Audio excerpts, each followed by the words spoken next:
안녕하세요. 우리 사원복수 승강기 기능사 용쌤입니다. 자, 이번에는 이제 직류 전동기 속도 제어에 대해서 좀 알아볼게. 우리 속도 제어는 어, 속도 제어 식이 하나 있어요. 속도 제어 식이 바로 여기 보시면 E는 K 파이엔 있죠. 그렇죠? 이 파이엔인데 우리가 그 저희 기본 전동기를 하나 그려볼게. 이래 놨을 때 여기다 전압 V를 넣게 되면 전압이 들어가다가 여기 저항이 있어요. 어떤 저항이 있어요? 전기자의 저항이 RA가 있죠. 그렇죠? 내부 저항이라 보시면 되는데 여기에서 일부 전기가 어떻게 돼? 일단은 깎이죠. 그렇죠? 이렇게 실제 들어가는 요 안에 들어가는 역기전력 E는 V에서 내부 저항에 의한 IR, IARA, 이 A는 전기자를 뜻합니다. 전기자 전류와 전기자 저항에 의해서 약간의 전압간의 기호 들어가요. 그래서 우리가 요 식에서 E를 우리가 속도니까 속도 N을 구하려 그러면 N은 여기서 K 파이를 넘기면 이렇게 되겠죠. K 파이 분의 E가 되죠. 요 식에서 그렇죠. 여기서 K를 떼버리고 나면 n은 파이 분의 2가 되겠죠. 이때 이 값을 우리가 들어갈 때 내부장이 있어가지고 좀 깎이니까 이렇게 파이 분의 v 빼기 ia의 아래 이렇게 쓸 수가 있어요. 그죠? 이게 이제 기본식 형태에서 나온 건데 일단은 우리가 속도를 바꾸는 방법은 속도 n을 바꾸려면 파이를 바꾸면 반비례 관계니까 바뀌겠죠. 이게 계좌제어입니다. 왜? 자속은 계좌에서 만들잖아요. 그래서 계좌에서 바꾸는 방법이 계좌제어. 3번에 있죠. 요거. 그 다음에 전압을 바꿔도 바뀌겠죠. 그쵸? 전압하고 속도하고 비례관계죠. 그래서 요게 전압제어. 그래서 다음 페이지에 보면 전압제어가 나오고 그 다음에 저항을 바꿔도 바뀌겠죠. 전류는 손은 못 대고 저항을 바꿉니다. 이게 저항제. 그래서 우리가 총 바꿀 수 있는 모든 방법을 다 끄집어내면 이렇게 세 가지 정도로 정리를 할 수 있어요. 자, 그러면 첫 번째 저항제는 어찌 되느냐 그러면 시험에 이름만 기억하지 내용은 안 나와요. 왜 안 나오냐 그러면 원래 IR이 뭡니까? 전압 강하잖아요. 그쵸? 이 손실이죠. 손실 개념상. 100개를 넣었는데 내부 저항에 의해서 한 10개가 날라갔다 이 얘기이기 때문에 효율이 나빠지죠. 손대기 시작하면. 그쵸? 그래서 잘 사용하지 않습니다. 원칙적으로. 그다음 우리가 효율이 바뀌는 제품은 서지를 쓰기가 힘들어요. 왜 그래? 우리 모든 제품에는 뭐가 붙어 있어요? 에너지 등급 해가지고, 이게 보면, 이런 거 있죠, 이런 거. 1등급, 2등급, 3등급, 자동차에도 붙어 있잖아요, 이거. 요게 붙어 있는데, 야는 일정한 효율이 나와야지 이걸 붙이겠죠. 근데, 이게 효율이 나빠져. 효율이 변하게 되면, 어떨 때는 1등급, 어떨 때는 2등급, 어떨 때는 3등급이에요. 이렇게 되는 제품은 없잖아요. 그쵸? 이런 문제가 있기 때문에 잘 안 쓴다는 거 하셔도 되고, 그 다음에 계좌는 우리가 자속을 바꾸는 거죠. 그럼 자속을 바꾸려면 뭘 손대야 돼? 그때 계좌에 들어가는 전류죠. 계좌가 F이기 때문에 보통 F를 표시해서 이게 계좌 전류예요. 자, 계좌 전류를 적게 넣으면 자속이 작아지죠. 그럼 계좌 전류를 바꾸려면 뭘 집어넣겠어요? 가변장을 하나 넣는데 그걸 계좌 저항이라고 할게. 그래서 우리가 계좌 저항을 하나 더 넣어서 저항 값을 바꾸면 그러니까 계좌 저항을 증가시키면 계좌 전류가 줄겠죠. 그러면 자속이 줄었기 때문에 속동하고 반비례가 증가하겠죠. 이런 모양이 돼. 그래서 이 형태가 우리가 시험에 전기 쪽에서는 되게 잘 나오는 문제예요. 그래서 우리가 계좌 저항을 증가시키면 속도는 증가 이런 식으로 문제가 나오기도 합니다. 그래서 요 개점이라고 이해를 해주시면 돼. 그래서 계좌 저항을 손대서 계좌 전류가 좀 바뀌고 반비례. 그러면 전류가 자속을 만들기 때문에 요거는 비례. 자속하고 속도는 처음부터 반비례해줘. K파이N이니까. 그래서 처음부터 반비례 관계. 이렇게 정리를 하나 해주시고 그 다음에 자 여기 나오죠. 계좌 저항 증가를 시키면 계좌 전류가 감소하고 자속이 감소해서 속도는 빨라지더라. 요게 이제 시험에 나올 수 있고 두 번째는 정출력 제어라는 용어가 있죠. 요게 뭐냐 그러면 우리가 자속은 줄고 속도가 빨라지게 되면 그쵸? 자속이 줄고 속도가 빨라지게 되면 출력은 어떻게 돼? 출력은 우리가 아까 토크 있었죠. 토크 기억납니까? 토크가 n분의 p하고 비례한 데 있죠. 그쵸? 어때 우리가 속도 n하고 n을 절로 넘깁시다. 그러면 n하고 토크는 p1이 되죠. 그쵸? 그런데 속도는 여기 속도가 증가한다 돼 있죠. 증가했을 때 자속이 감소한 것 같죠. 그럼 자속은 토크와 비례해. 자속이 감소한다는 얘기는 토크하고 비례하기 때문에 같이 떨어지는 거예요. 그러면 우리가 속도는 빨라지고 토크는 떨어졌으니까 개념상 여기 어떻게 돼? 이 P에는 변화가 있어요, 없어요? P에는 변화가 없죠. 그래서 이 P가 출력이기 때문에 이게 정출력제가 되는 거예요. 어렵죠? 이 말이. 그래서 이거 따로 하나 적어 놓으면 우리 보통 정출력제어는 계좌제를 말하고 정토크제어는 전압제를 말합니다. 그래서 이게 만약에 문제가 나오게 되면 여러분이 외우시는 수밖에 없어요. 이 두 개가 있어가지고. 그 다음에 광범위한 속도 조절 좀 어렵습니다. 이런 내용이 나오는데 얘는 무시하고 일단 그 다음에 세 번째 우리가 전압제어로 들어가요. 그래서 전압을 바꾸는 방법인데 주로 타이자 쪽에서 주로 쓰게 됩니다. 타이자는 뭐예요? 자속의 변화가 없죠. 자속의 변화가 없다는 얘기는 토크가 변화가 없다는 얘기죠. 아까 위에 제가 토크하고 자속이 비례관계를 했죠. 그래서 이걸 정토크 제어가 되고 보통 전압제어가 거기 속하는 거예요. 그래서 일정한 힘을 가할 수 있는 제어가 되는데 종류를 보시면 우리가 알고 있던 게 등장합니다. 바로 워드 레오나르 방식 여기 등장하는 거예요. 그렇죠? 그래서 워드 레오 방식이 뭐냐 그러면 우리 여기 앞에 했듯이 우리가 MGM 제어를 했죠. MGM 제어 직류 전동기를 조절하기 위해서는 직류 발전기를 하나 붙여야 되고 이 직류 발전기를 돌려주기 위해서는 앞에 교류 전동기나 또 다른 직류 전동기 하나 붙어야 돼. 그래서 이렇게 연결돼 가지고 여기서 전압을 조정해서 뭐한다? 속도를 바꾸는 겁니다. 이런 방식이죠. 그래서 주로 어디 썼다? 바로 엘리베이터예요. 그래서 엘리베이터에 주로 쓰는 방식이었어요. 옛날에. 그 당시만 해도 교류전동기 속도가 교류전동기 속도제가 별로 안 좋았거든요. 교류기 속도제가 엉망이었기 때문에 그 당시에는 반도체 같은 게 없었어요. 왜 반도체가 언제 등장하냐 그러면 1950년대 이후로 등장하죠. 반도체에서. 그런데 승강기는 1850년 이후로 등장했기 때문에 개념상 100년 정도는 이 MGM 방식을 쓸 수밖에 없는 상황이 돼 있어요. 왜? 직류가 힘이 좋고 제어가 잘 되잖아요. 그렇죠? 그래서 직류 전동기 위주인 이 워드 레오나를 많이 썼어요.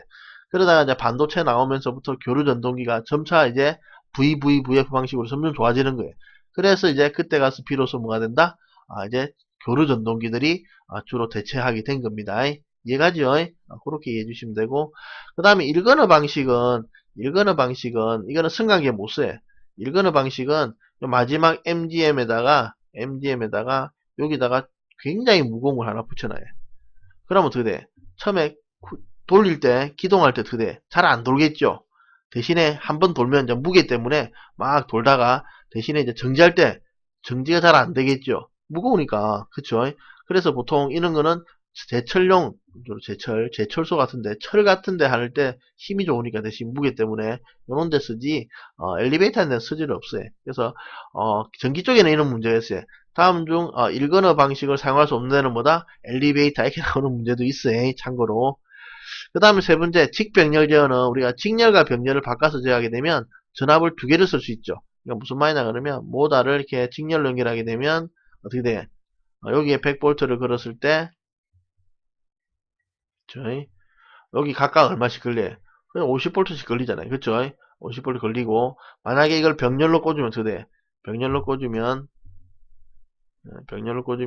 여기서 이렇게 꽂아 놓고 이렇게 통과시키고 반면에 이렇게 와서 이렇게 통과시키면 되죠.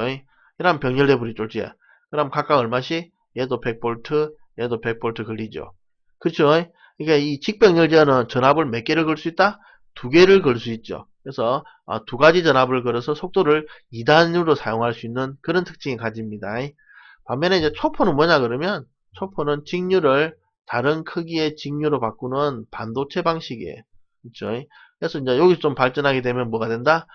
정지형 레오나르도 방식 이런 게 나오겠죠. 그래서 참고로 보시고 그 다음에 넘어가서 이제 기동법 하기 전에 문제를 먼저 풉시다.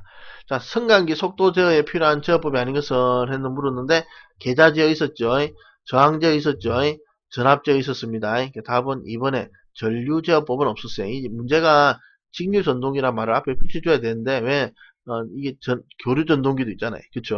그러니까 직류 전동기 속도 제어법은 계좌, 저항, 전압 3개가 있더라. 그 다음에 이제 기동법은 뭐냐 그러면 우리가 기동을 시킨다는 개념은 움직이지 않는 걸 움직이게 하는 거죠. 우리가 밀어보면 알겠지만 이렇게 움직이지 않는 물체를 밀 때 뭐가 발생해? 굉장히 힘이 많이 들어갑니다. 왜? 여러분들이 아마 드럼통이라든지 이걸 굴려보신 분은 처음에 움직이기가 힘들지, 일단 움직이면 계속 적은 힘으로 계속 돌아가요. 그쵸? 예, 그런 것 때문에 여러분들이 기동할 때가 힘이 많이 필요해. 그래서 보통 기동 시 큰 기동 토크가 필요하므로 우리 토크는 뭐에 비례했어요? 토크는 파이 자속에 비례한다 했죠. 그래서 계좌 전류를 증가시켜서 자속을 크게 하면 토크가 증가하는 현상이 생기죠. 무슨 말인지 아시겠죠? 그래서 우리가 기동 시에는 계좌 뭐죠? 계좌 전류를 증가시키기 위해서 만약에 앞에 계좌 저항 RF가 있다면 계좌 저항을 작게 하면 계좌 전류가 커질 거고, 그러면 자속 파이가 커져서 토크는 커지겠죠. 그죠? 대신에 속도는 어찌 돼? 속도는 파이의 반비례니까 작아지겠죠. 그래서 여러분들이 우리 자동차 시동 걸 때 속도를 4단기야 넣으면 돼, 안 돼? 안 되잖아요. 그쵸? 우리가 시동 걸 때는 중립에 놓든지 속도를 제로로 하든지 아니면 저단에 놓든지 해야지 시동이 걸리지. 그쵸? 아주 고단에 놓게 되면 시동 걸다가 꺼져버려요. 그쵸? 그런 거 관계가 있다고 생각하시면 감을 좀 잡을 겁니다. 요게 아까 보시면 우리 그 계좌제하고 반대죠. 아까 계좌제는 우리 RF를 크게 하면 그쵸? IF가 작아져서 자속이 작아지고 대신에 속도는 빨라져요. 이게 있었죠. 요거랑 정반대죠. 이때 토크는 작아진다고 그랬죠. 요거하고 관계가 좀 있습니다. 반면에 이제 우리가 큰 기동 토크가 필요하다는 얘기는 굉장히 큰 힘이 있으니까 전류가 많이 흐른다는 얘기죠. 그렇죠? 그래서 이 시동 거는데 모다가 시동이 빨리 안 걸리면 이 시동 부릉부릉부릉 여러 번 걸다 보면 시동이 빨리 안 걸리면 모다에 탄내가 나기 시작하죠. 뭐냐 그러면 큰 기동 전류 때문에 전동기 탄의 현상이 발생할 수도 있어요. 그때 그걸 줄이기 위해서 기동 저항이라는 걸 달아가지고 직렬로 붙입니다.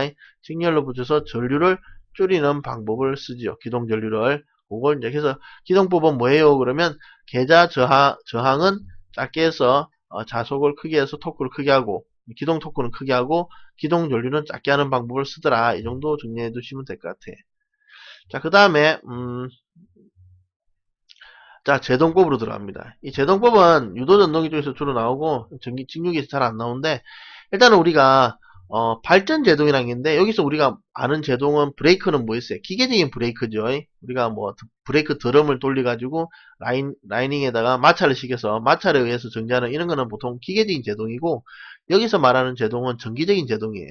그래서 우리가 보통 선풍기 있죠. 선풍기를 예를 듭시다. 이 선풍기가 있는데 선풍기에다가 콘센트를 이렇게 꽂았어. 그쵸? 콘센트를 꽂았어요. 그러면 전류가 들어가서 선풍기가 돌겠죠. 그쵸? 그럼 내가 콘센트를 뽑았어. 콘센트를 뽑으면 선풍기가 돌다가 탁 멈추겠죠. 탁 멈출까요? 아니죠. 돌던 힘이 있으니까 얘는 정지할 때까지 좀 도는 힘에 의해서 관성이 있으니까 좀 돌고 있겠죠. 무슨 말인지 아시겠죠? 콘센트를 뽑으면 얘가 바로 멈추는 게 아니고 지가 돌던 힘에 있어서 잠시 돕니다. 그럼 뭐예요? 그러면 우리가 앞에 했듯이 이렇게 자석이 있을 때 요 안에 전기자를 돌리죠. 그래서 내가 전기자를 돌리면 전기가 나와요. 이게 뭐다? 발전기였죠. 반면에 내가 전기를 집어넣으면 얘가 돌아요. 이러면 전동기였죠. 근데 콘센트를 뽑는 순간 전기를 넣은 게 없죠. 없는데 지가 돌고 있으니까 뭐하고 똑같다? 발전기 상태와 똑같죠. 그러니까 지가 돌아서 멈출 때까지 뭐다?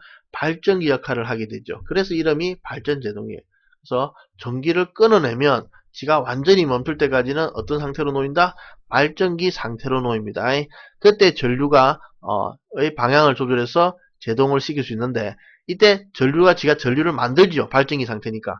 그래서 발생한 전력이 발생하는데 이 전력을 없애줘야 돼요. 왜? 이 잔류전화가 되기 때문에. 그래서 없애주기 위해서는 저항혈에 연결해서 전류를 열로 다 날려버리는 방법을 씁니다. 그게 이제 발전 제동이더라 생각하시면 돼요.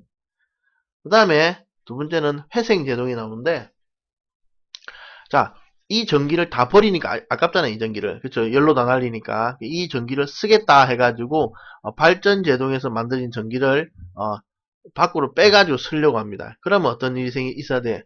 그러면 발전기로 동작하는 와중에 만들어진 전기가 이 안 밖에서 들어오는 전원 전압보다 커야 되죠. 그러니까 발전기에서 만들어진 기전력이 전원 전압보다 커야만 이 기전력이 전원 전압을 밀고 밖으로 나가서 되돌려 줄 수 있겠죠. 그쵸? 근데 사실상 이게 힘들어요. 예. 그래서 의미가 없고, 대신에 이제 이걸 가지고 전기철도에서 만약에 이렇게 내리막길이 있으면 이 기차가 되게 무겁거든요. 기차가 무거우니까 지가 이렇게 내려갈 때 뭐가 돼? 어, 내려갈 때 이 무게에 의한 가속도에 의해서 이렇게 힘을 받겠죠. 내려가는 힘이. 그러면 얘가 위에서 전선에서 받던 전기를 끊어버리고 가만히 두면 뭐가 돼? 발전기 상태로 들어간다 했죠. 이 바퀴가 도니까. 그쵸? 그럼 발전기 상태에서 역회전을 만들어진 전기를 가지고 다시 이 전동기에다 집어넣으면서 역회전을 걸어버려요. 그러면 어떻게 돼? 지가 빨리 돌수록 전기를 많이 만드니까 역으로 돌리는 힘도 많아지겠죠. 그렇죠? 그래서 이 힘이 어느 순간 평행이 되는 딱 힘이 되면 일정한 속도로 쭉 내려가는 뭐가 된다? 그러니까 말 그대로 우리가 내리막길에서 기차가 막 그 무거운 덩치를 가지고 막 가속도로 붙어서 내려가면 어마어마하겠죠. 근데 그게 아니고 이걸 이용해서 일정한 속도로 유지할 수 있는 이런 걸 갖다가 회생제동에서 전기철도에서 쓰는 방식이에요. 자, 그러면 이 회생제동을 쓰려면 어떤 게 필요하다? 역회전을 시켜야 되죠. 자, 그래서 이제 등장하는 게 바로 역전제동. 역회전을 어떻게 시키냐 이거죠. 자, 역회전을 쓰는 방법을 쓰는데, 자, 우리가 전동기를 손가락을 한번 대보면 왼손 법칙이죠. 그래서 엄지손가락이 있고, 그 다음에 검지손가락이 있고, 그 다음에 중지손가락이 있었죠. 그래서 이쪽이 움직이는 방향, 이쪽이 자석의 방향, B, 여기가 전류의 방향 I였죠. 그쵸? 여기가 이제 움직이는 방 F였죠.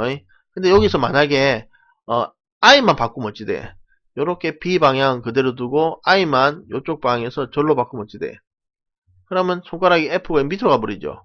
그쵸? 해보십시오. 그래서 B는 그대로 두고 두 번째 손가락, 세 번째 손가락 방향만 요쪽 방향에서 절로 바꿔주면 엄지손가락이 내려갑니다. 반대로 이번에는 I 세 번째 손가락은 그대로 이 방향을 유지하고 이쪽에 있던 자속 밀도를 B 방향을 뒤로 돌리세요. 손가락을 이렇게 뒤로 한번 바꿔보세요. 그럼 역시 뭐다? 이 힘 F 방향이 또 내려가요. 즉 무슨 말이냐 그러면 계자나 전기자 중에 하나만 방향을 바꿔주면 이게 힘이 반대 방향으로 작동합니다. 그걸 이제 역회전으로 불러요. 그런데 우리가 전원극성을 바꾸게 되면 역회전을 하지 않습니다. 왜 그래? 우리가 분권을 예를 들어 볼게. 자, 분권은 이렇게 생겼는데 분권 전동기.